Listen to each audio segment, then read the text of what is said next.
Hello, everybody. Welcome to a good football show. I am Patrick Daugherty, joined as always this fine Tuesday by Mr. Denny Carter. We will be taking a quick spin through the most recent NFL news as training camps get going before checking in on the league's most unsettled backfields as the summer gets going. There's a couple, 2, 3, 4 dozen of them, 48 unsettled backfields in the NFL. Right. We're actually going to the XFL, USFL. Yes, CFL, MLB. So we're going real deep into the unsettled backfields. I know there's like 10 to 12 unsettled backfields. And it's kind of like checking in on them heading into camp and like what we would like to see happen, what might happen, like kind of what's at stake. Really key, ties into Denny's recent article on Zero RB, which he was really keen to talk about today. And I just kept kind of messing up the planning for it. You know what? That's okay because Zero RB gets clearer, and as the offseason goes forward, as training camp goes forward, we get into the preseason. Although, if you're drafting now is the time to seize on some of these guys who are mentioned in the article. It does get clearer, but yeah, the advantage, like the cushion, is really there now. Yeah, sometimes clarity is actually a disadvantage to folks, obsessives who are really looking into ADPs right now. But then also someone who seems like a really good Zero RB pick right now could just be like calamitous. Oh yeah, like 2 weeks for sure. Yeah, I mean, could literally be out of the league in 2 weeks. But that article, Denny's article, has been doing numbers. That's what they're saying. EDGE. It's doing legit numbers. So go. What's the exact title of it? It's 2022 fantasy football Zero RB targets. There you go. So go check that out over on NBCSportsEdge.com, powered by RotoWorld. But it's powered by. Speaking of powered by, Denny. Yeah. Kyler Murray is powered by video games. Apparently. And his contract basically included like a Call of Duty clause in it. And just wondering what your thoughts were on this. And like, who is this more embarrassing for? Kyler, the team, no one, everyone, America, you, me, him, her, we're all to blame. It's embarrassing for the team, honestly, because I think most fans under the age of, 40-ish would say, oh, he's one of us. Like I can relate to that as a person who has been obsessed with gaming since I could hold a control in my hand. Since 69. Yeah. And so there's that relatability that Kyler now has. There's also, I think that he appeals to the analytics nerds because he says, look, I'm not watching game film. I don't care. You can't make me watch the game. It's the same thing I say to you every season. You cannot make me watch the game under the Constitution of the United States. And that's what Kyler's saying. But the team seems very concerned. If you read the wording, the legalese in the contract, which was tweeted out, of course, by NFL Network's Ian Rappaport, they are very concerned with any sort of online activity that Kyler Murray may be doing during the season. What was the euphemism they used? Independent study, I believe. Independent study time. Like he's got to conduct some, which is Steve Keim just like getting down on his knees and basically, please, God, watch film.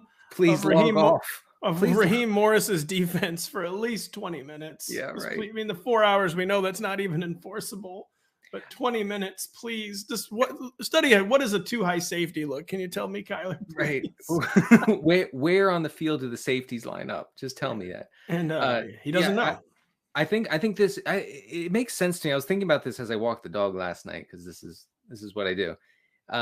It makes sense that an extremely talented athlete, multi-sport athlete who has probably been at the top of whatever sport he's been playing since he was 2 years old, doesn't feel the need to do the homework that makes sense to me. Like Kyler Murray has never really had to to actually exert himself the way that others have. And so it's like I have to work on my softball swing for 9 months to hit 2 gap doubles. Right. And he's not going to start now. He said, he's basically saying, he hasn't responded to this, but I would guess that he would say something like, I'm fine. Right. Like, well, did you see his quotes from last summer where he basically said, I've been blessed with great recognition ability. Like he basically said, I don't have to study. And quotes, I think, to the New York Times last summer. Yeah. There were some quotes, and then he talked about like how much he games, and I as an old guy who doesn't game at all, and I know people say, oh, you play Wii golf. You do play Wii golf. Okay, I play Wii golf once a week for 10 minutes. Like, what do you want? But I'm not sitting there playing Call of Duty for literally 11 straight hours. So as an old guy, I kind of sympathize with somebody in the organization who was like, I feel like Kyler's playing a little too much Call of Duty. I'm not entirely comfortable with it. Well, it would make. Did you see the account at Rose City Peach? Yes. Tell the people about this. Tweeted out Kyler splits before and after the Call of Duty game came out each of the past 3 falls, and they are striking. Very, very striking. There's something there. I mean, it did coincide with 2 injuries, but he injured his shoulder 2 years ago. He injured his ankle last year, but yeah, I mean, Kyler quite famously melted down the stretch the past 2 years, and it could be injury related, but also it could be Call of Duty related. Need to maybe just watch a little film. Needs to watch a football game. Kyler Murray. I mean, Denny will never do it, but I won't. Kyler needs to. Well, if Kyler won't watch a football game, so you mentioned being an amazing athlete. Kyler was a first-round pick in 2 different of our major league sports, and the other being baseball. Do you think Kyler Murray has ever watched a baseball game in his entire life? Literally never. He's never watched. He probably never practiced. He probably just stepped onto the field and was the best player out there. I wonder if he knows what league the Oakland A's are in. Well, I know. I know that they're in the American League still, right? They are. I can I tell you something that someone who is unplugged from baseball for a long time, I still assume that the Astros are an NL team.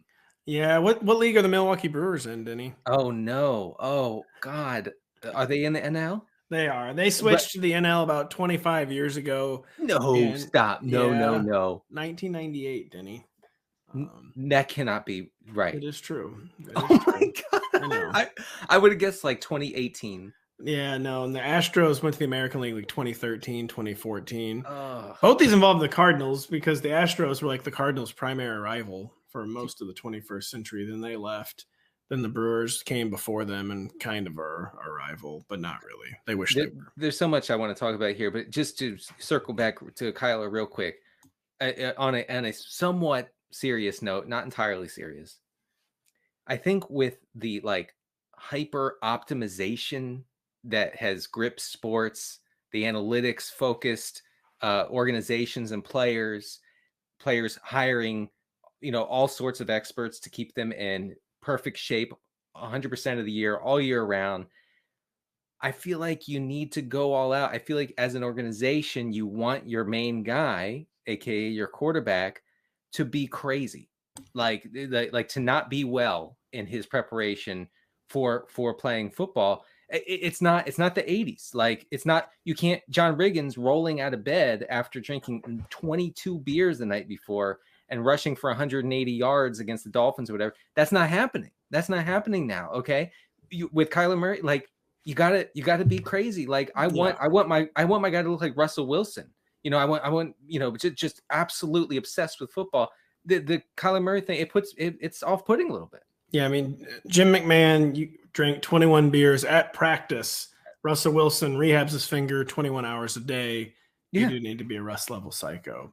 Yes. In this day and age. It is a shame. I mean, Kyler too is like, now all like the great, like now there's people like preaching against optimization, like saying like it actually holds athletes back, have your kids play multiple sports, don't funnel them just in like travel league in one sport at age 12.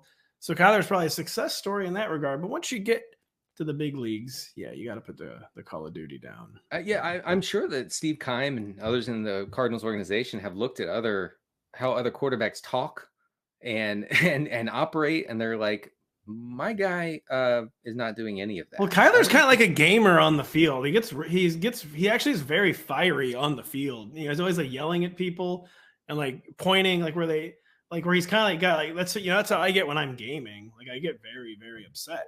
Right. And Kyler's kind of like that on the field, like he's out there gaming, and you gotta leave it on the digital gridiron. That's when you yell at your friends. That's when you literally break a headset. I have never done that. I have done that. You have? Yeah. Come on, it was like a little earpiece, and I threw like my 6th interception on Madden, and I just threw this earpiece. It was basically like an Apple earphone. It somehow broke. I was like, this is the cheapest piece of equipment. I need to be able to fling this and have it not break. But I flung it and it broke. I mean, men would literally break their video gaming equipment before going to therapy. It's true. It's very, very, very, very, very true. What is also true, Denny, is I hear you're having Mac Jones FOMO. Is this true? I am. Bill Belichick talking up Mac Jones, and you're having FOMO about it. You want to have more. You want to have more Patriots exposure this year. I'm not feeling great about fading the Patriots, mostly on the news that, I don't know, Joe Judge is coaching their offense. Yeah. Which is still happening, by the way. Well, we don't know if it's Joe Judge or Matt Patricia. Either one, I'm not super confident in it from an offensive standpoint, or really from any standpoint. Belichick said on Tuesday morning that he's seen, quote, a dramatic improvement in Mac Jones this season. He said Mac Jones is quote, starting from a much, much higher point this year than he was in his rookie season.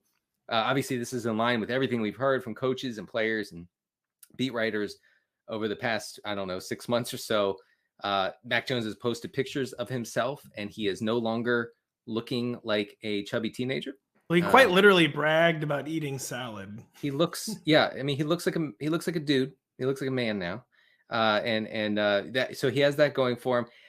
So I'm just I'm a little bit, I have a little bit FOMO because our former You've never drafted a Patriot for one ever.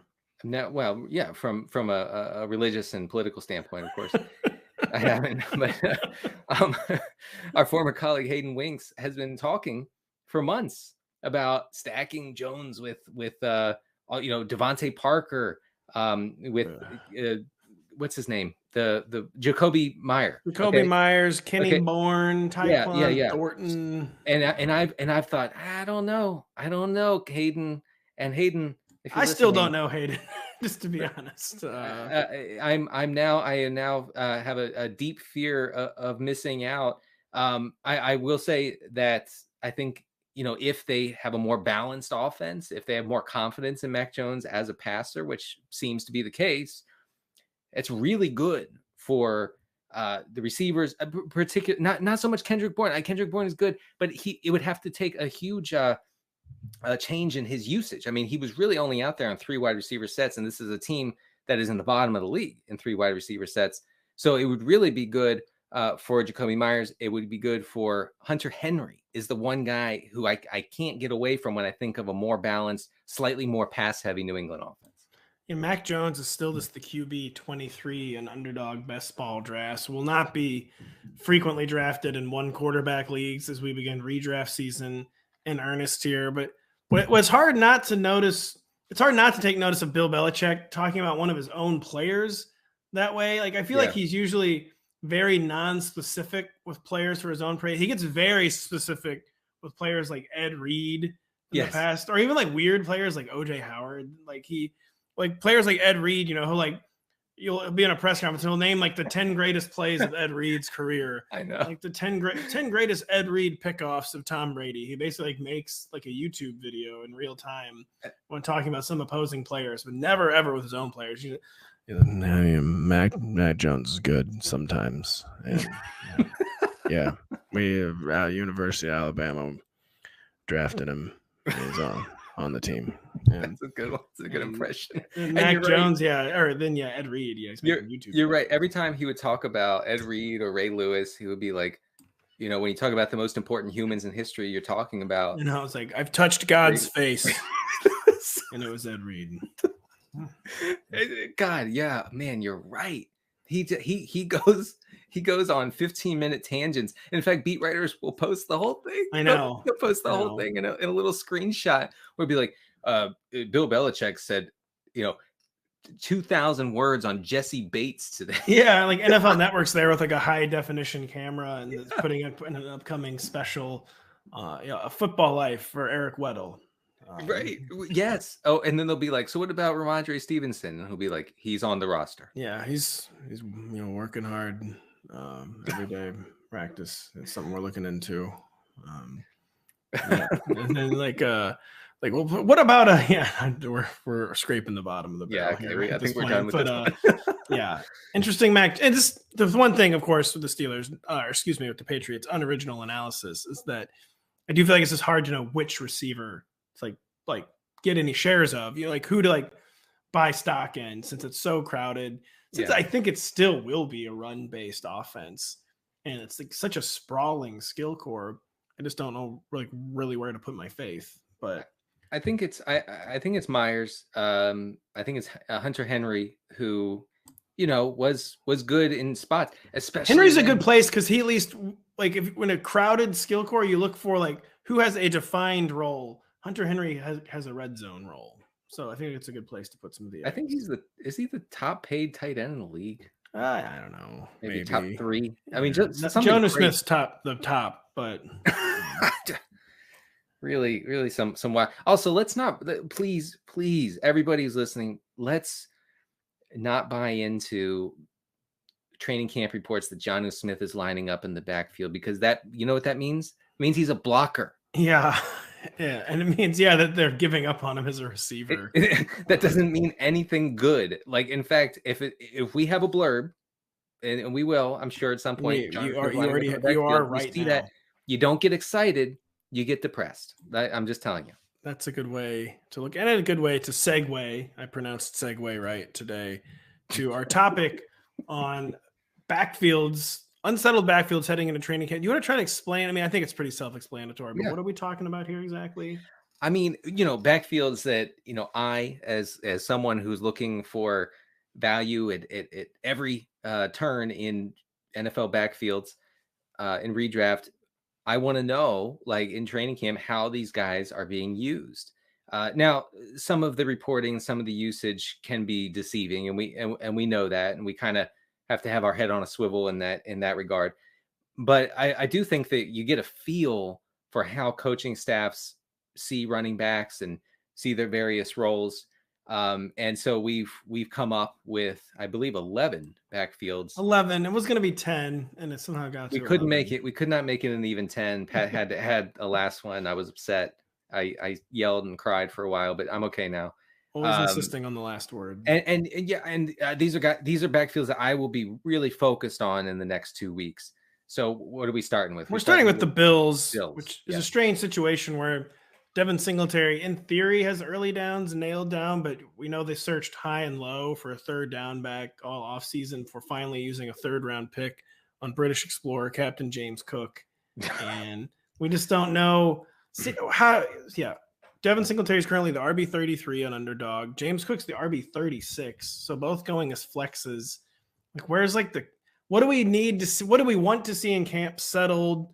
Like, where's like the cushion here, like the soft spaces if you're doing like zero RB drafting? Like, what are your just initial thoughts on this Bills backfield? Yeah, I think the assumption that James Cook is going to take all the pass catching opportunities or role in the Buffalo backfield is a little presumptuous. It is.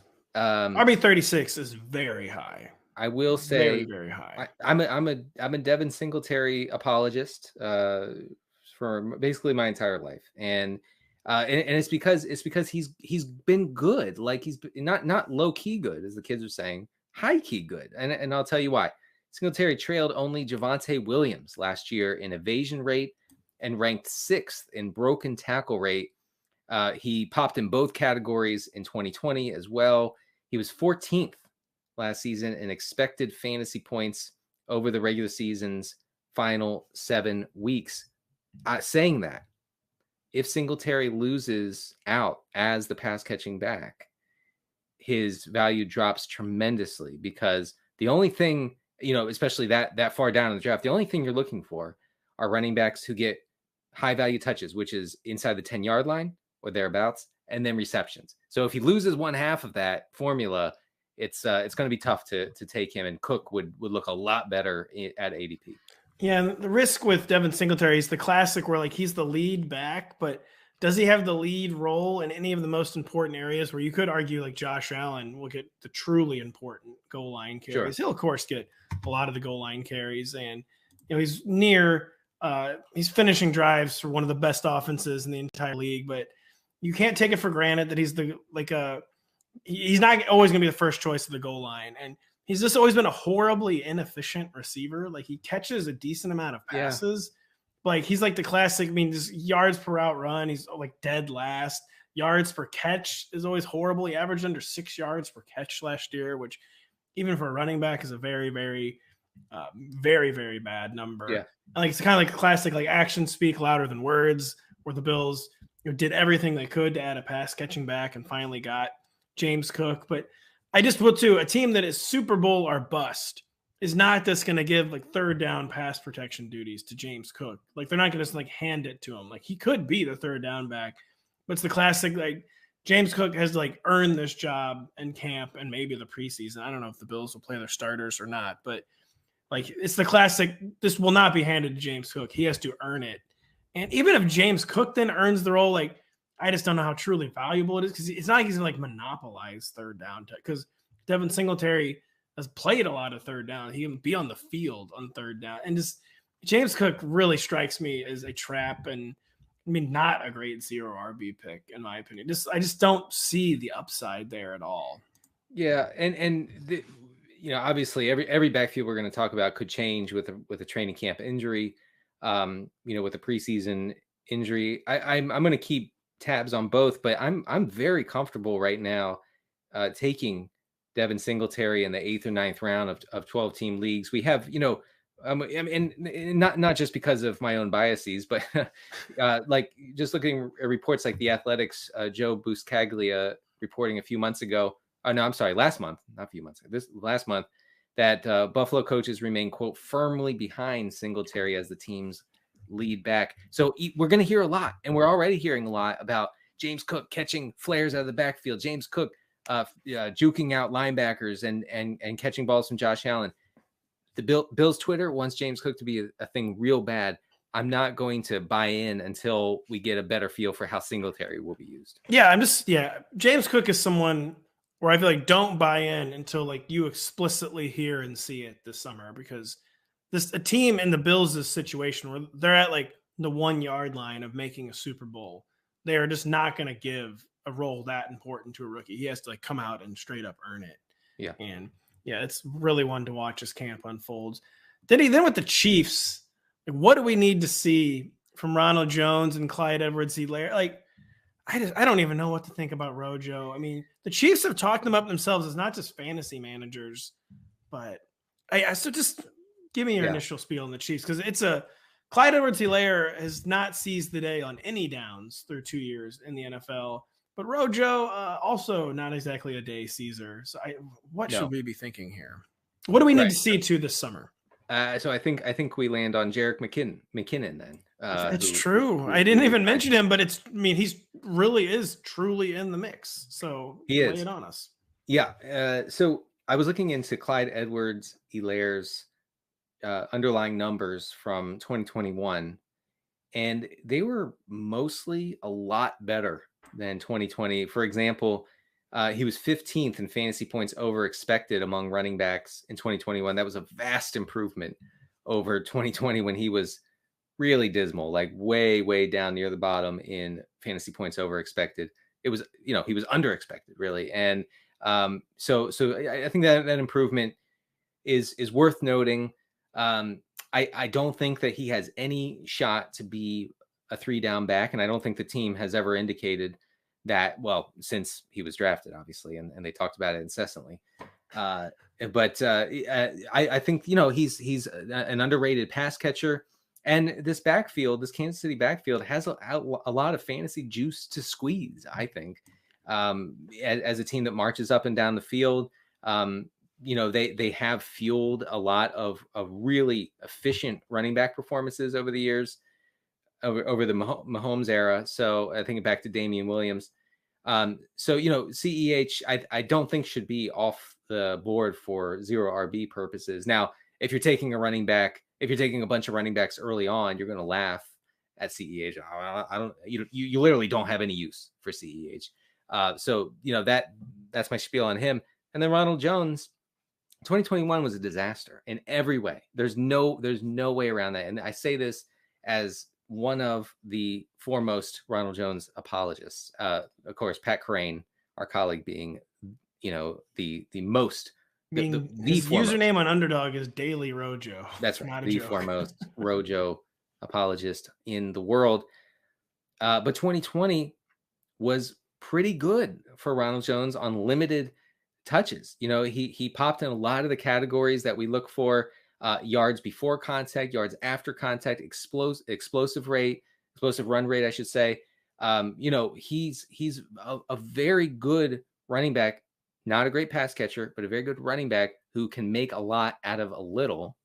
And I think that goes a long way in a really good Kansas City offense that obviously has to account for Patrick Mahomes and his pass catchers before they account for the running backs. So, Jones has somewhat limited appeal, I think, because, not just because he could end up in the doghouse and whatever, but because he, like CEH, he has no chance to have that 3-down role. And that's really what we're looking for later in drafts. Yeah, and even though he could be the primary early down runner between the 20s, will the Chiefs trust a hashtag known fumbler as their goal line back, that kind of thing? And Andy Reid is more forgiving of backfield mistakes than Bruce Arians is, only to a point. Ask LaShawn McCoy how his tenure in Kansas City went, and they gave up on him after 2 fumbles. Yeah, and it's just, that's just it's a classic. I think it's the classic 0 RB cliche where you take the cheapest running back in this backfield, and Jerick McKinnon, who was their most important running back during the playoffs, would be the guy. Would he not, Denny? McKinnon is really good, and he helped the Chiefs counter that too high safety look that flummoxed them for weeks and weeks and weeks. Those short dump offs that Mahomes had late in the season and into the postseason were going for nothing before McKinnon stepped in and would take those passes near the line of scrimmage and make something out of it. And he's really good after the catch, and always has been when he's healthy, of course. So I think that he could be overlooked, as people say, well, I want Jones because he's going to get maybe the goal line touches or whatever. I think that Ronald Jones is actually, like you said, a candidate to get sort of the empty calorie touches between the 20s, which we don't care about. We don't care about this. We don't care at all. We don't care. You want to know a metric, by the way, that CH was much improved in 2021? He blew away the rest of the NFL running back field when it came to percentage of his time spent on a good football show. He did. He blew this is away. Analytics. It blew away the rest of the NFL running back field and the amount of time spent on this show. So CH is a very good man. We're all rooting for you, CEH. He snuck up on me real quick. I just want to say, I sat down at the Super Bowl and CEH was sitting next to me. I didn't know. So I turned around and I was like, oh. Are you trying to say he was small, Denny? No, that's not what I'm saying. But he was like, hi, I'm Clyde. I was like, oh, hi, Clyde. He was very nice. He was much nicer than most of our coworkers. Yeah. I mean, I would trade him in. I trade you in for him. Yeah, they treated you much nicer than any of our lawyers too.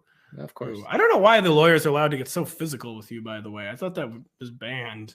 And there's always roughing you up. And really, the fly swatters are a little much. Yeah, grabbing you just really hard by the forearm. And I didn't think that was allowed anymore. But Denny, we're on to the San Francisco 49ers backfield, where we got some really interesting comments from NBC Sports Bay Area's Matt Maiocco on our NFC West preview on Monday with Pat Crane. And he's been reporting that, in his words, Kyle Shanahan, quote, appears determined to deploy more of a backs by committee approach this season because he thinks that the coaching staff basically determined Elijah Mitchell can't hold up under the kind of workloads he was seeing last year. He missed 6 or 7 games, and it wasn't just with one injury, had a variety of different minor injuries. But this being Kyle Shanahan, even Matt Maiocco, who's been covering the 49ers seriously for decades, was not really willing to hazard a guess on who might be second in line for touches behind Elijah Mitchell. And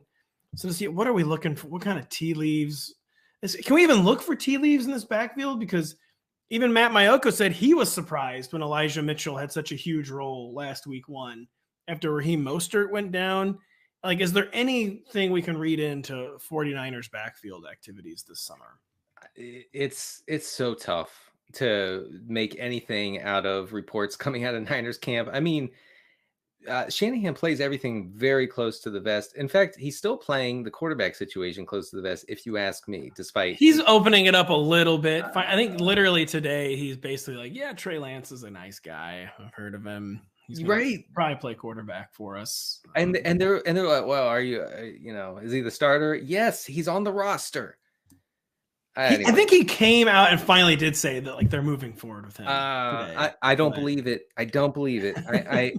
Until Jimmy Garoppolo is playing for another team, my assumption is that Trey Lance has zero chance to start 17 games this year.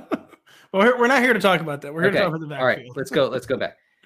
So I think Jeff Wilson's familiarity with the scheme and his success when he gets, when he's gotten opportunities, I think it makes him a very interesting, like, extreme late round pick to just throw on your bench.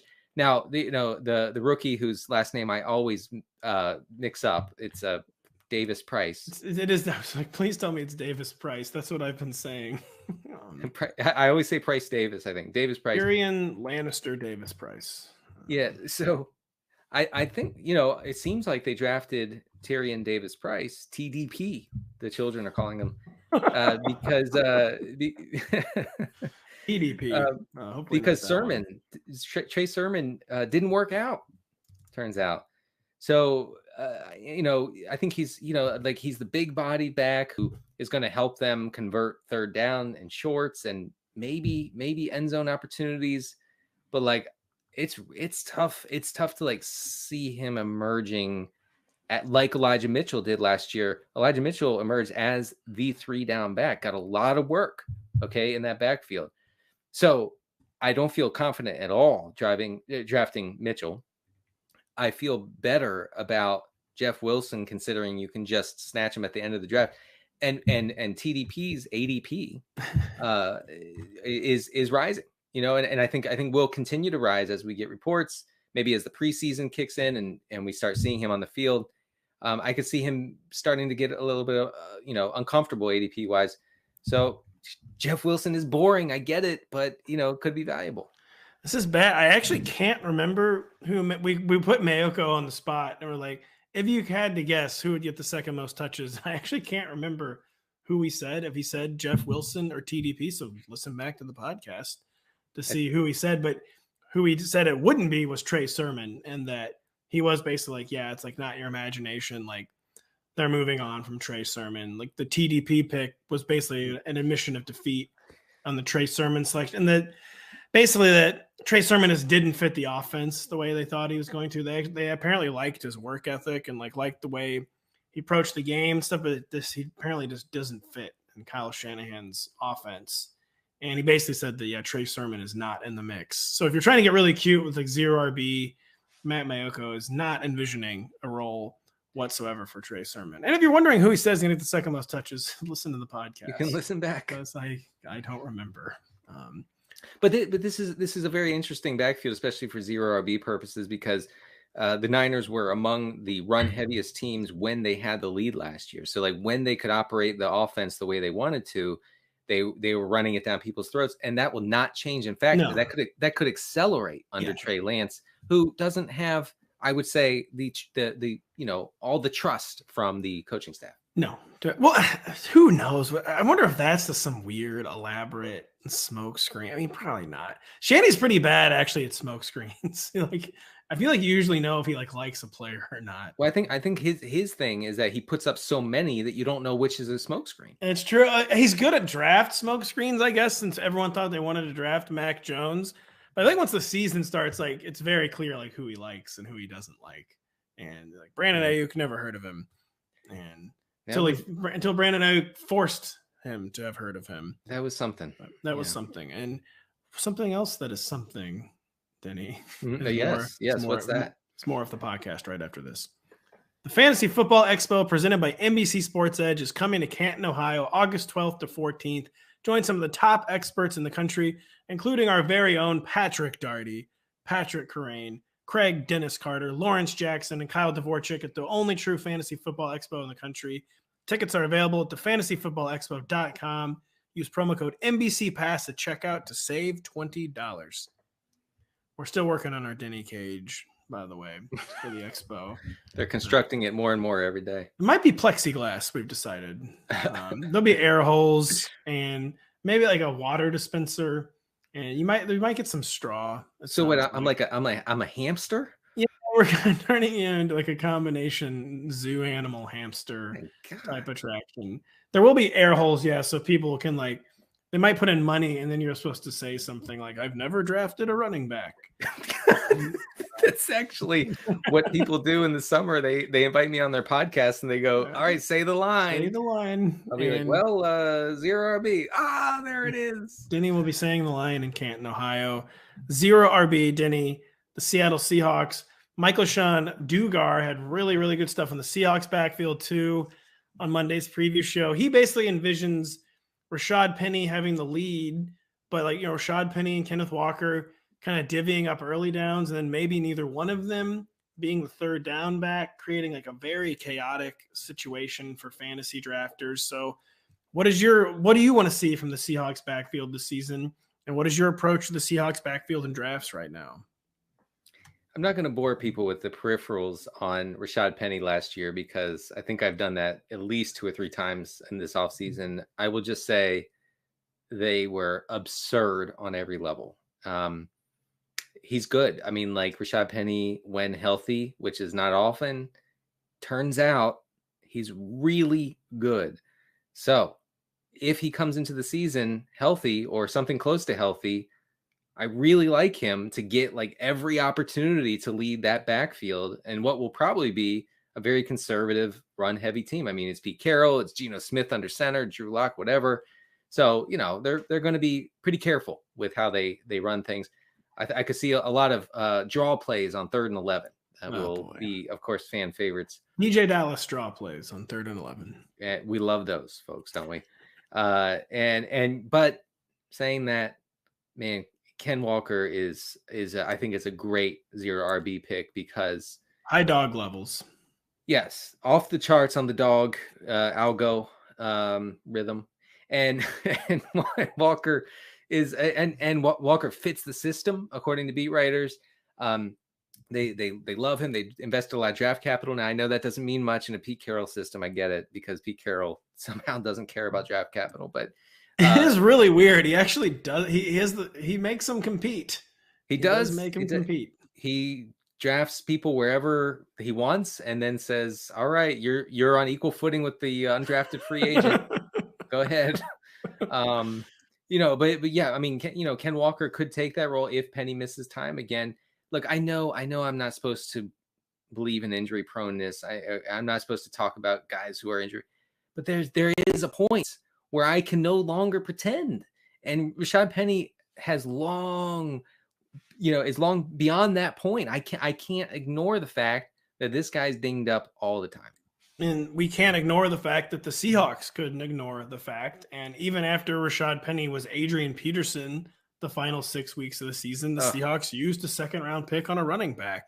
And it's just Michael Sean was talking about on the preview pod that Penny has talked about. So I was positing, the only thing holding Penny back other than his health was also that, he's never been allowed to consistently get the touches. He's never allowed to get into rhythm until the end of last season. And Michael Sean said Rashad has openly talked about that, where he's called himself a rhythm runner, that he's the kind of guy who he needs, kind of like Derrick Henry, where he needs work to really get. And that's classic. When you're a breakaway runner, which is very much what Rashad Penny is, very much how he had success at the end of last season. Yeah. You need 20 carries. You need to give him as many chances as you can to break away. If you're only getting 11 or 12 carries, none of them might be the 35-yard rush that day. And it's just hard to see how that's going to happen with Rashad Penny this year when he's got a 2nd-round, very good, very, very powerful early down complement. And it's just a mess. It's just a real mess. And I don't have a good tie-breaking method for this Seahawks back, even though it's going to be very run heavy. I just don't have a good tie-breaking method for how I would approach this backfield. Right. I mean, I think it probably just breaks down to ADP. And I guess those two guys are close right now.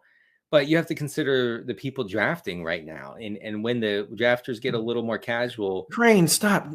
You're ruining the ADP. I know. Crane. Kyle. Ruining. I mean, we have. You can't even get into Kyle. I mean, he's just destroyed the ADP. Listen, we have coworkers who did not touch grass for 24 hours because underdogs. Well, that's the thing. Like Kyle manages to do all of it. He manages to draft 40 teams and go kayaking still. Yeah, while drafting. Big Zoomer energy. Just real quick on Penny, and we'll move on.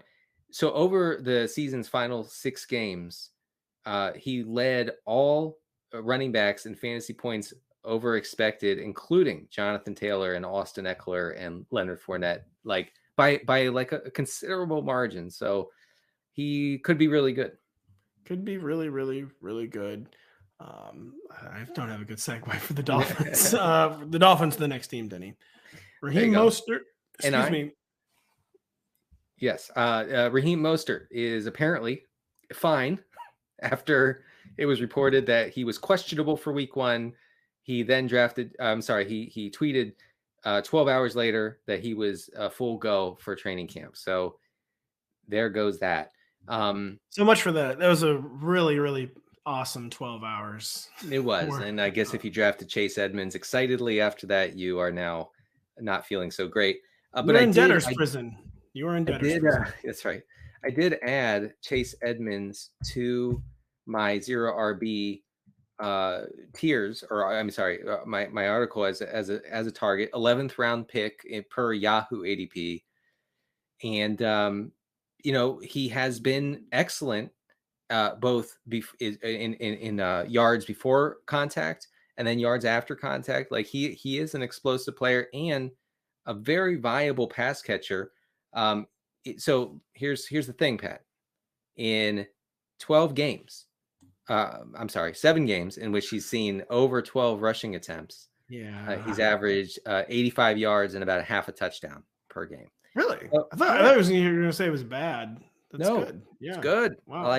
When he gets the call, he delivers. So I do think Edmonds is being probably underdrafted. I don't have any faith in Mostert, even though he followed Mike McDaniel to Miami and is obviously familiar with that Shanahan style running system.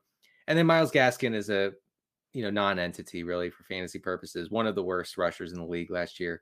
I'm kind of into Edmonds, and this is a turnabout for me because I was not as of 2-3 weeks ago. I mean, does Edmonds have any shot at being the goal line back though? No, they seem to sign Sony Michel explicitly for that purpose. He was never that effective as a goal line back in Arizona. They never considered him really in that role.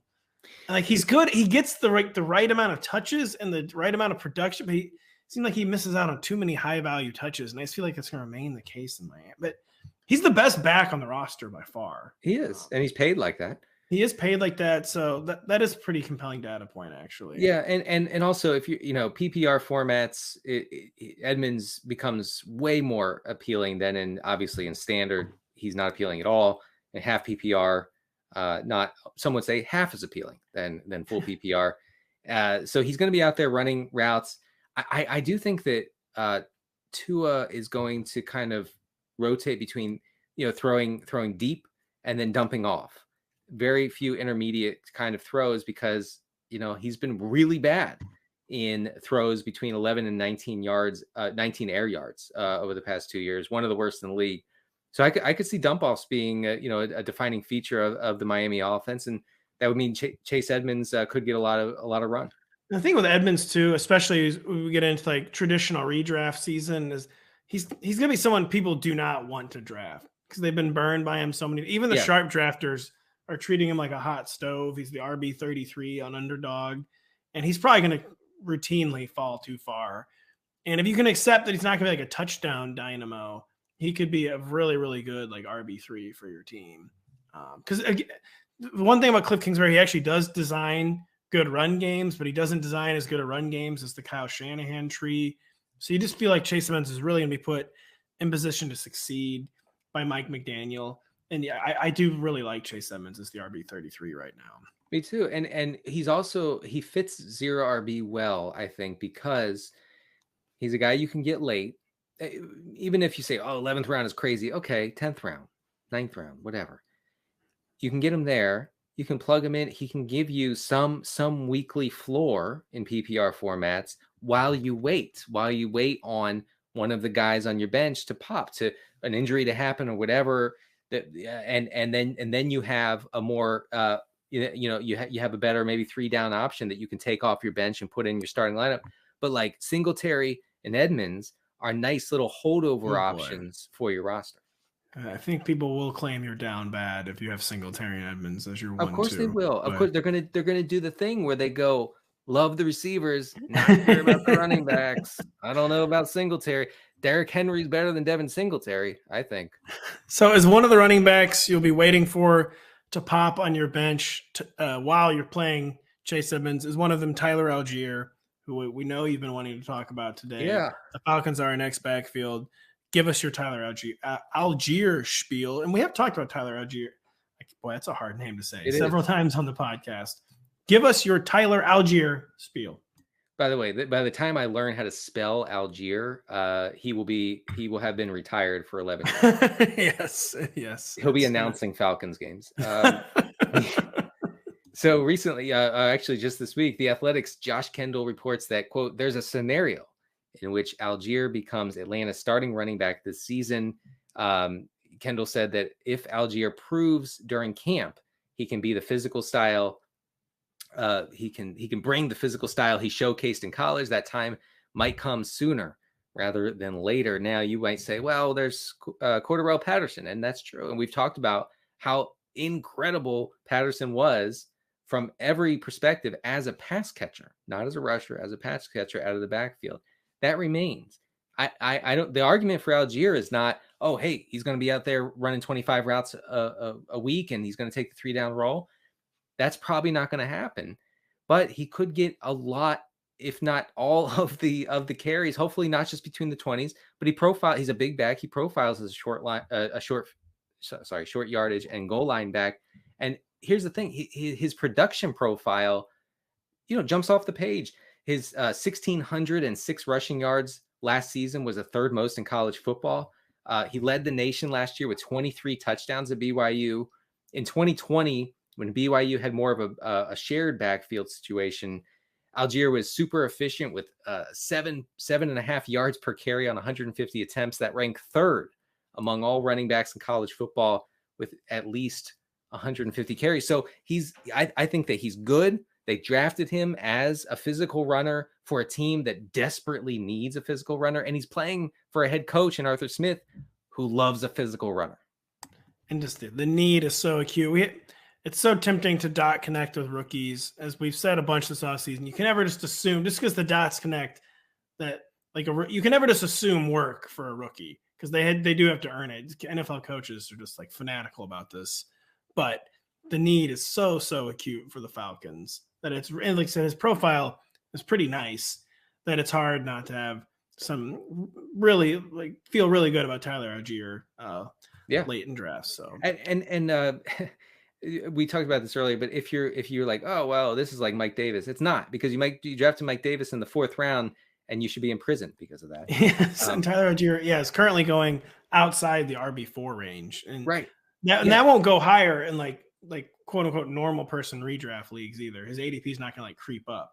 I've been a little a little confused about the lack of Algier discourse this offseason, and I'm on the bandwagon. I don't want to hype him up too much. I'm not saying that he's like your 0 RB savior. Okay, like he's not going to catapult you to a championship probably, especially on a terrible Falcons team that will not be in position to run the ball very much this season. But Arthur Smith loves to establish. We know this from his history. He didn't get to do it last year. I think he's going to make amends this year, and I think they drafted Algier for that reason. And we will make amends with them. I can't even do it. We're gonna do more teams right after this. Prep for your draft with the latest player rankings, projections, and more in the NBC Sports Edge Fantasy Football Draft Guide, powered by RotoWorld, the premier source for player news and fantasy information. Take advantage of our preseason special and get the draft guide for only $5 when you use promo code DRAFTGUIDE at checkout on NBCSportsEdge.com/draft guide. Yeah, I flew too close to the sun on that last. You went for it. I did. I'm always going for it. We'll go a little more rapid fire, Denny, with these. We're a third of the way through our backfields. Next one's the Jacksonville Jaguars. Yeah. James Robinson has been cleared. John Shipley was on the show. Jaguars beat writer John Shipley was on the show earlier this summer. He said he expects James Robinson to become the passing down back, Travis Etienne to be the early down back, a flip of what was the projected Urban Meyer usage. What are you thinking and feeling on this Jaguars backfield? Well, James Robinson is not on the PUP list to start training camp, coming off a late season Achilles tear, which is pretty amazing. This has seemed to tilt Etienne drafters straight to hell. They have never recovered. They will never recover. They're emotionally, they might never recover. Just quick, because I know we have a lot of teams to talk about. This is an issue. This is a problem for Travis Etienne. There's no two ways about it. Like, I feel like James Robinson is a decent, maybe 0 RB pickup. I don't, it's hard to get a read right now on his availability and everything, but like the May prospects of Etienne getting a ton of carries and receptions, those seem a little dimmer right now. It's also it's a coach in Doug Peterson who is known for committees in Philadelphia, and maybe it's just because he never had the right back. But we talk about James Robinson coming off injury. Travis Etienne, of course, is coming off an entire lost rookie year to a very serious injury, so he may not be just thrown immediately into the fire. And as John Shipley highlighted, we don't quite know the roles because Urban Meyer made no secret Travis Etienne was going to be the third down back, even though he was an amazing early down back in college. And Shipley just thinks they're going to trust James Robinson more like pass protection, to like do the little things on third down. And it is a situation where we kind of felt like we had clarity and we just never really did. And now we really don't. The James Robinson is going through camp full steam. It's one where, I still don't mind taking upside shots on Travis Etienne. Obviously James Robinson isn't going to be where you go for upside at this point. So I still don't mind gambling on Travis Etienne. I think it's just a little more uncertain than we were hoping at this stage. Yeah, so watch for Etienne's ADP to drop, and I think at that point you can become more interested. As of now, I'm out on him at his current ADP. Yeah, I'm out, but I'm not out. But I also agree with you that it's going to drop and get much more appealing because the Etienne hype train got a little carried away. I mean, literally the RB16 on an underdog. I think it's going to be much more RB24, 25 in Yahoo redraft season. So, and he's much more appealing. That is where you're baking in, like, that's like his 1 percentile outcome, I feel like. Yeah, right. The RB15 or 16. So another backfield, Denny, where lots of injury question marks and just kind of a lot of assuming from fantasy managers. The Ravens backfield, where we're just assuming J.K. Dobbins, who now is in his third year and has only 151 career touches, will just be the lead back. Is that really a safe assumption? Can J.K. Dobbins be the third down back, or is it going to be someone like free agent addition Mike Davis, 6th-round pick Tyler Beatty out of Missouri? I just have to mention, I'm legally obligated to mention that. Yes. And how are you feeling on the Ravens backfield? Where I just don't know if we're assuming too much with J.K. Dobbins. I think we are. I do think that Dobbins prospects are not clear enough to draft him at his ADP right now. RB21 right now. That's on Underdog. Again, these will be changing in redraft season, but he's the RB21 right now. Honestly, I would guess that in more casual leagues, like office leagues or whatever, because of his name recognition, because of the Ravens' run heaviness, and before last season, I could see him going maybe it's like RB15. I could see him going higher. I actually could. Yeah. Yeah. So for me, that's hands off situation. Tyler Beatty, I think, is probably the most interesting. I know you have Mike Davis there. I'm, not, although, Mike Davis could be like a waiver wire dude you pick up and you start if everybody's hurt and Gus Edwards is still recovering from his injury and everything. You might get some usefulness out of him. I mean, Devontae Freeman was useful in this offense last year for a time, and so was Latavius Murray for a time. So that could happen with Davis, but I think Tyler Beatty is the one. If you are dead set on getting somebody in this Baltimore backfield who could fall into volume, it's Beatty. Well, and speaking as someone who's seen every one of Tyler Beatty's college carries, like he was kind of like he was used as like a change of pace back his first 3 years at Mizzou. And then last year he set the Mizzou rushing record. Like he's a very good changeup back, but kind of like a guy like Duke Johnson was in college. Like he was amazing between the tackles. Right. And he is a very intriguing guy. Obviously though, he could just be, he'll probably make the roster, but he might not be on the 46-man Sunday roster. There's a lot. Tyler Beatty's good as like a free flyer. Just in terms of people like actually getting drafted, I just don't see it with J.K. Dobbins. There's so much uncertainty, and for you, it's not the kind of uncertainty you want to lean into. It's the kind of uncertainty that's actually scaring you away. Yeah, no, I mean because he's not cheap enough. He's just not. Like I would be. I mean, building.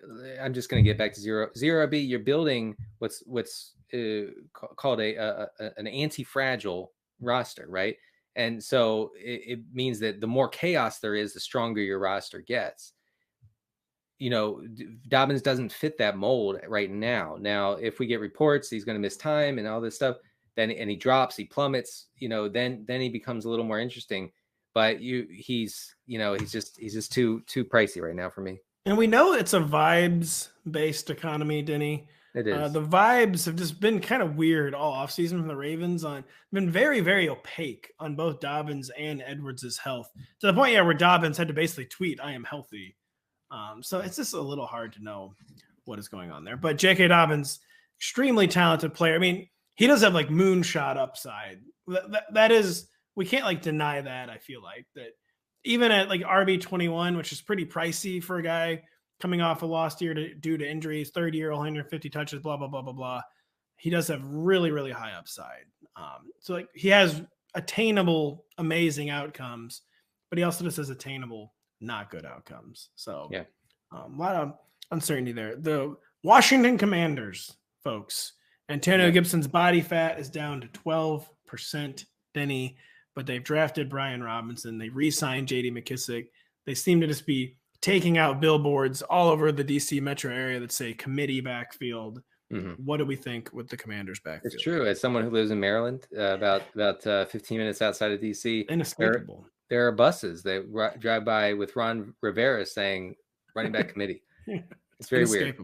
It is weird. I feel like much better use of their marketing money could be something else. But right. Well, they have some strange finances in that organization. Yeah, and they also can't seem to forget the owner off his yacht. You see, there are no laws on the water. Apparently not. Someone should do something about that.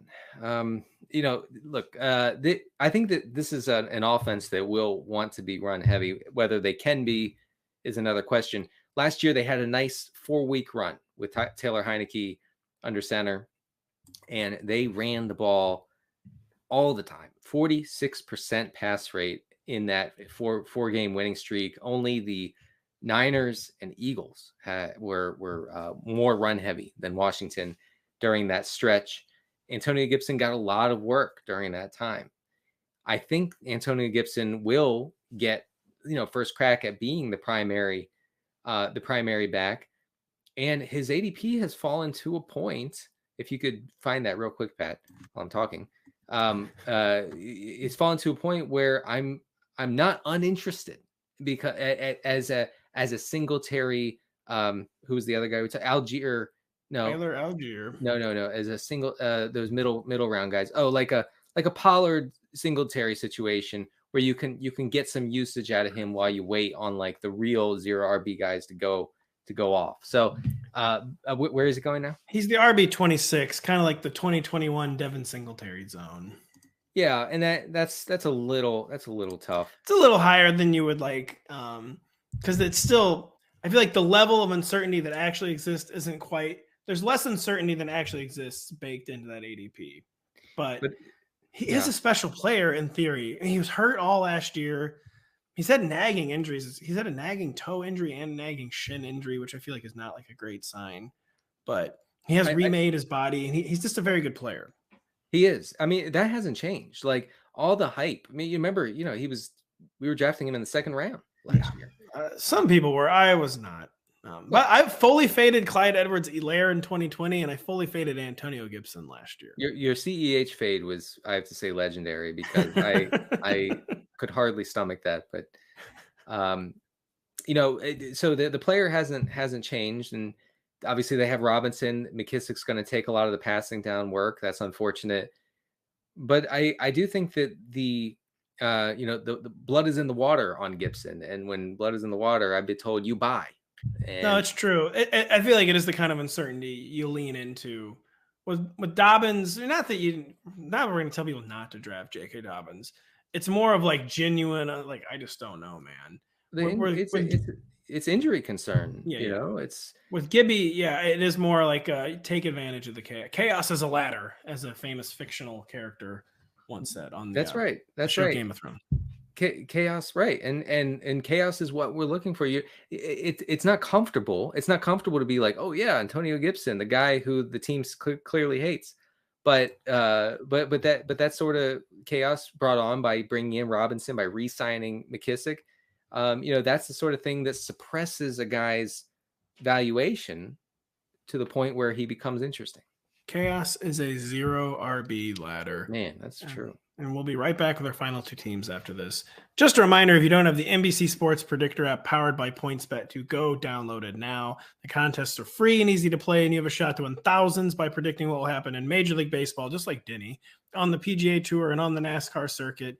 We also have a special contest on Tuesday and Thursdays called Battle of the Bets, where you can agree or disagree with our experts for a shot to collect some cash. So even though Denny is a baseball expert, we're going to talk about the Raiders and the Texans real quick. I mean, what are we looking for in this Raiders backfield this summer? Are we just seeing if Josh Jacobs is even allowed on the field on third downs? What are we looking for in this Raiders Josh McDaniels backfield? Yeah, I mean, McDaniels is going to make this backfield as hellish as the New England backfield was. It's true. He seems intent on staying logged on in this backfield from a fantasy standpoint. So to make it short and sweet, you take the cheapest running back, and right now that's Zamir White, the rookie. So Yahoo Sports' Charles Robinson said last week that he expects McDaniels to use, quote, a situational committee at running back. Oh my God. And Kenyon Drake was not great last year. Suffered a season-ending injury, is still coming back from that injury. The team has no commitment to Josh Jacobs, and rightfully so. And Zamir White just profiles as a guy like a no-brainer bench stash. See what happens. I wonder if Kenyon Drake is even going to make the team. Does he do a bunch of guaranteed money? Yeah, I don't know, but I mean, yeah. Well, the Gruden regime was really into Kenyon Drake. So. He's due $2.5 million guaranteed, which is definitely not nothing. But I could see Kenyon Drake as being a guy they just move on from. Yeah, horrible. I mean, he's a useful player, but for the Raiders' needs, it was a horrible signing. And I think you broke down the Raiders' backfield perfectly. By the way, just Josh Jacobs feels like a pretty. It's never as complicated. It's never as simple as never draft this player. But Josh Jacobs seems like the classic. You let someone else draft Josh Jacobs this summer. So if I could just quote Maurice Jones-Drew, who is now an NFL Network analyst, he was raving about Zamir White's fit in Josh McDaniels' what he called a no frills running scheme. He said it's the Raiders are, quote, not that creative a running team. They don't create explosive plays in the running game. They're downhill, A gap, a little power. They're not a zone stretch team. And if you watch his tape, that's what Zamir White is. That's what he does well. So we could have a good fit here on top of the team not really caring that much about Josh Jacobs. So the final team, Denny, do we need to care about Rex Burkhead? Is really what it comes down to with the Houston Texans. Tell us, is it Rex Burkhead or is it the rookie Dameon Pierce? It's Marlon Mack. I'm more into Marlon Mack. I think diabolical. I think this is a team that will say, okay, the veteran gets first dibs. Eventually, it's a long season. Eventually, it probably won't be Marlon Mack, but as a holdover guy, you can throw in there and wait. Marlon Mack looks interesting, and I know Pierce is an explosive guy, and he's the guy everybody wants. And you can maybe get him. Not also, do not draft 2 Texans running backs for the love of God. Please don't do that. F3.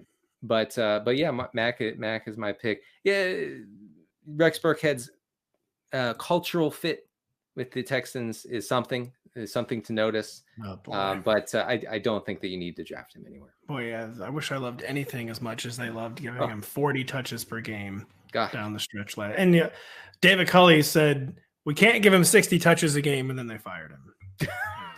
Right. That may have been how that went down. Yeah.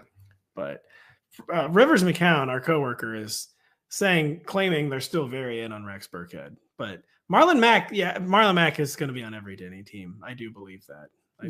Yeah, probably. I mean, Marlon Mack, like, as of 2 seasons ago, was 1,000-yard rusher. You know, hold on, was he really? Wait, in 2019, he has 1,000-yard season in his life.